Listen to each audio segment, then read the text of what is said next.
Grands Lacs. Alors, la deuxième vidéo, Pays de mon cœur, une grande richesse culturelle, valeur, histoire, paix, non-violence, etc. Vous avez entendu, comment dire, un aveu qu'il m'a arraché.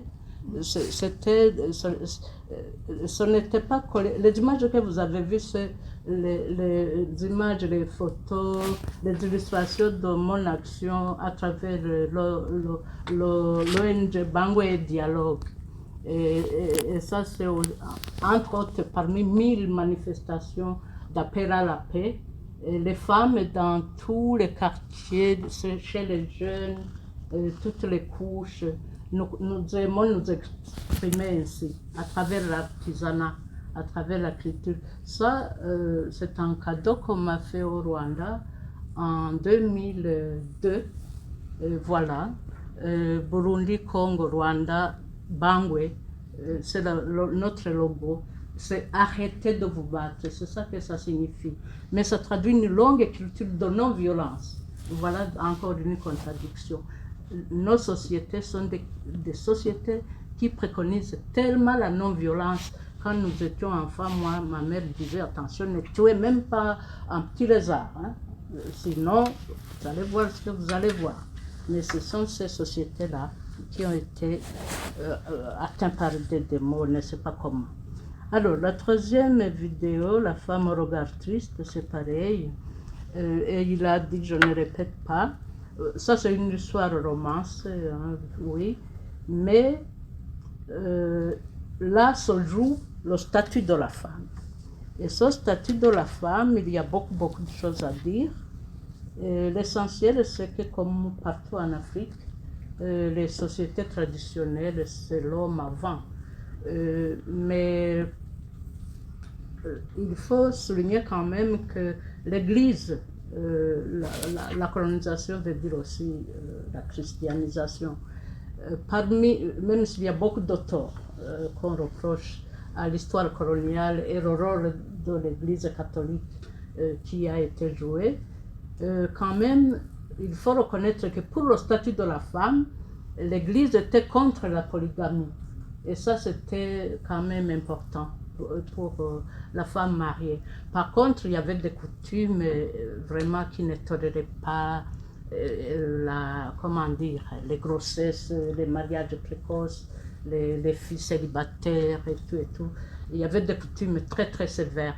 On n'a jamais été des sociétés islamisées, comme c'était à l'est de l'Afrique, côte de l'océan Indien ou en Afrique du Nord ou de l'Ouest, mais les coutumes étaient très sévères sur les comportements des filles et le statut de la fille vraiment était très conditionné par un mariage. Il fallait se marier en bonne et due forme, mais on ne tolérait pas les à côté. Et la quatrième vidéo, là, vous me permettez de m'y étendre un tout petit peu, des femmes victimes de violences et de crimes de guerre. Disons que là, on entre dans l'histoire. On m'a prévenu qu'ici, il ne faut pas trop parler politique, mais la politique n'épargne rien. Le Burundi, le Rwanda, ces anciennes colonies belges, comme on dit, ils ont hérité une histoire très lourde, très lourde.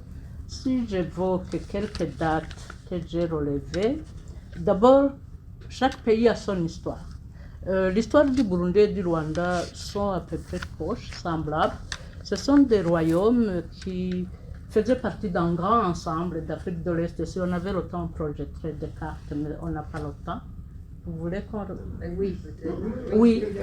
Vous voulez projeter la carte de l'Afrique au moins? L'Afrique centrale.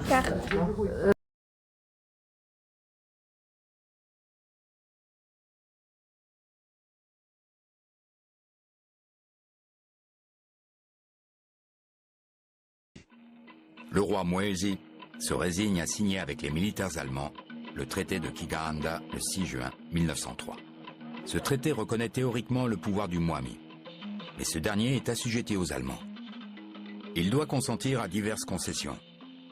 424 têtes de bétail lui sont demandées, ainsi que de la main-d'œuvre gratuite pour des constructions coloniales.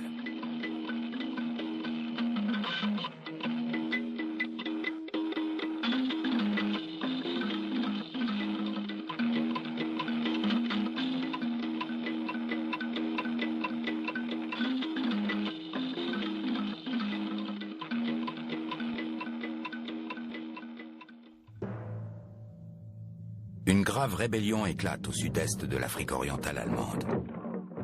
L'armée parvient difficilement à la mater. Pour éviter de nouveaux affrontements, les Allemands optent pour une politique coloniale plus respectueuse envers les autorités traditionnelles. Au Burundi, le pouvoir du Mwami est rétabli. Le pays devient en 1907 une résidence sous protectorat allemand. Les dissidents Machoncho et Kirima, n'étant plus utiles, sont évincés. À cette époque, les Pères Blancs font une nouvelle tentative pour s'implanter au Burundi. Ils essaient de créer une nouvelle mission à Misugi, à l'est du pays, sous la conduite de l'évêque Gerboin.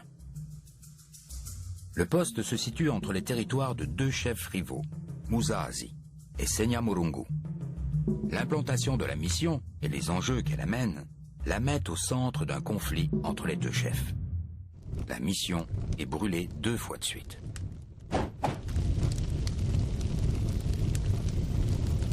Ce qui arrive, c'est que là, les Allemands se considèrent dans leur domaine. Et donc, ils envoient une expédition punitive dirigée par von Gravert. Et alors là, il n'y va pas de main morte. Il y a 200 morts. Il y a ensuite le chef Muzazi qui reçoit un ultimatum. Il doit fournir 800 arbres pour la construction de la mission. Et, je ne sais plus, 40 têtes de bétail, etc. Bon, donc le choc a été rude. Et les missionnaires eux-mêmes le disent sans embâche. Et bien maintenant, ils comprendront qu'on ne peut plus brûler les maisons des Blancs comme ça, sans riposte. Donc, là, on a un contexte, il ne faut pas le cacher, c'est un contexte de peur. L'islam venu avec les esclavagistes reste influent sur les bords du lac Tanganyika. Les Swahili s'y installent définitivement, même après la fuite du chef arabe Rumali Isa en 1894. Les protestants allemands s'implantent plus tardivement, à partir de 1911, au nord-ouest et au centre, malgré l'emprise croissante du catholicisme. Les missions ont travaillé avec les jeunes qui d'abord sont obligés de venir pour des corvées. Mais on en profite, on leur distribue des perles, on commence un petit peu d'instruction, de catéchisme, on crée de la curiosité, de l'intérêt.